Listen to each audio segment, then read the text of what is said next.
Okay. So I wanted to show you all three of my plate carriers that I have. So this one is the only one that I fully set up, with the pouches and how exactly I want to carry it. Also, this is the only one that I've got adjusted.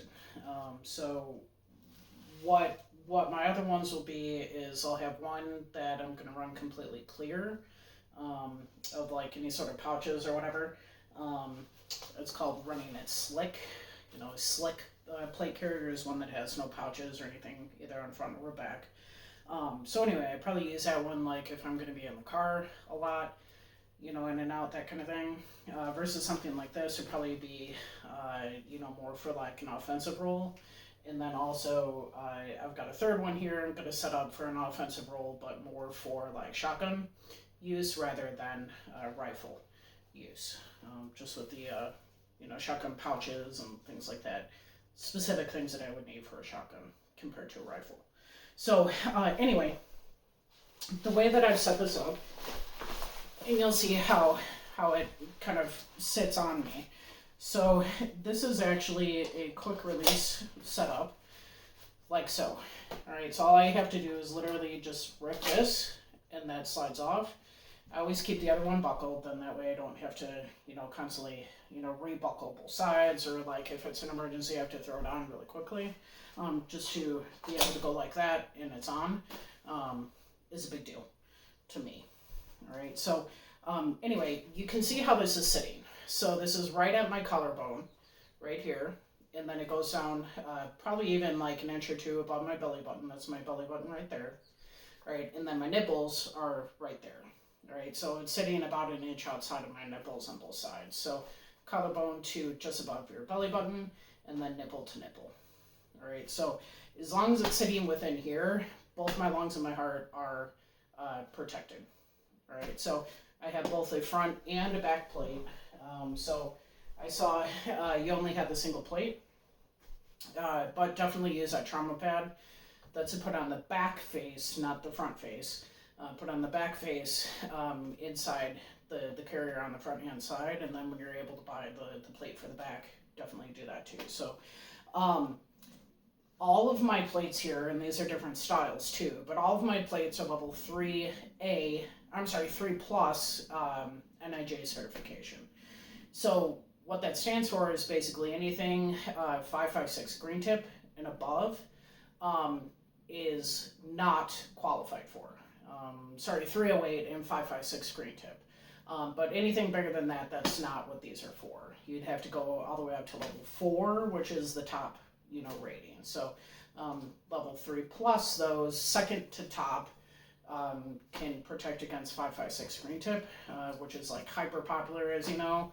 And then also 308, otherwise known as 762 by 51, which is a NATO designation of it. So anyway, those are probably the two most common rifle rounds that people would use here in the United States for defensive use. So anything less than level 3 plus, really in my opinion, is not worth it.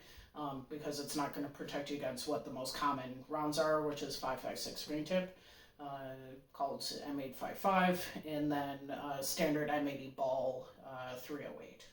Okay, so anyway, that's a level 3 plus plate. This one here, both front and back, are ceramic. These other two, though, are AR 500 steel.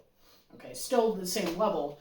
It's just the ceramic plates, even though they're thicker, are a lot lighter than what the steel ones are. So it depends on what you're going for. I've chosen steel for this one here will be my car plate, because not only is the plate carrier itself the thinnest one that I have, but the plates are also extremely thin. So you notice both the front and the back are completely slick. There's nothing additional on it. I did that on purpose because if I'm going to be doing a lot of car stuff, I want to be completely slick so that I don't get caught up in seatbelts and whatever else. Okay, so that's why I've done that. This one here though will also be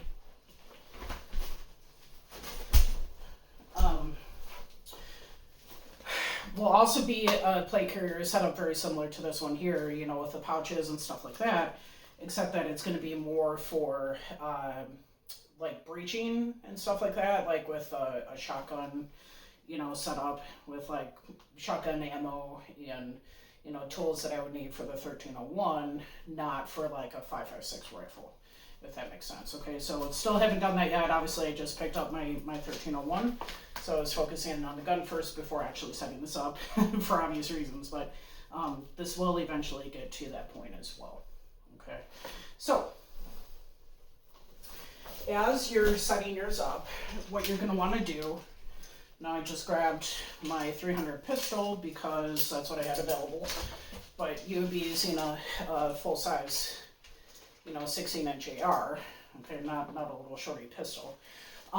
But what you want to do is to set up your sling so that this sits comfortable and close to your body as much as possible, obviously, because it's going to be sitting on top of all your magazines here. So this will be pushing out a little bit further above, or rather beyond your body.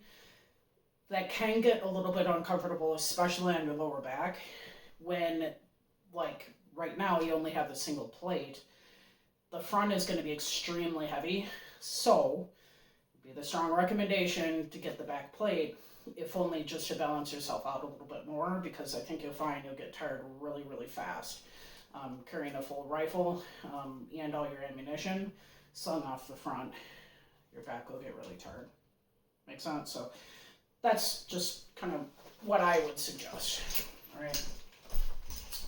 So you were asking how to put plates inside the carrier. All right. So from the bottom here, everything is, you know, hook and loop, basically. So all you have to do is just take that out. There should be like a little flap like this. And then also inside there should be something covering the plate itself, like a Velcro strap, basically, covering the plate itself. All right, so what I've done on this one is the trauma pad. Let's see if I can take this out here. Yeah, oh, there it comes. It's really tight in there. So the trauma pad that you have will look like something like this, all right? So you have your strike face and you have your back face, all right? So what you're gonna wanna do is put that trauma pad on the back face of your plate, okay? So I don't know if you've gotten your steel plates or ceramic plates.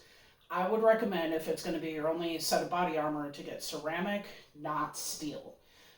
Because you can get a large amount of spall when these are shot. Right, now this has a covering on it so that the spall is actually absorbed into the plate itself underneath a spall kind of covering, which is like a rubberized covering, you know, on this, but that's not the point. You can still get a large amount of spall going into like your arms and stuff. That's extremely dangerous, obviously, because you have really, really big you know, blood vessels and stuff like that going through your arms. You can bleed out just as quickly being shot in the arm as you can any other place in your body, believe it or not. So anyway, that's why you want to try to shy away from steel plates. Again, I did this on purpose because I wanted this to be as thin as possible. And you'll notice that protects against 308. It's pretty massive, okay? Even in spite of like its size, it gives you a huge amount of protection. So I did this to be as thin as humanly possible, but again, your body armor is really not meant for that. It's meant to be kind of like an all-around thing. That's why you should really go with ceramic plates, not steel ones like this, okay? Like ceramic, like I've got in this guy here, okay? So, and then of course your trauma pad. So anyway, I hope that makes sense. So let me know if you have any questions. Yeah, I can address those too.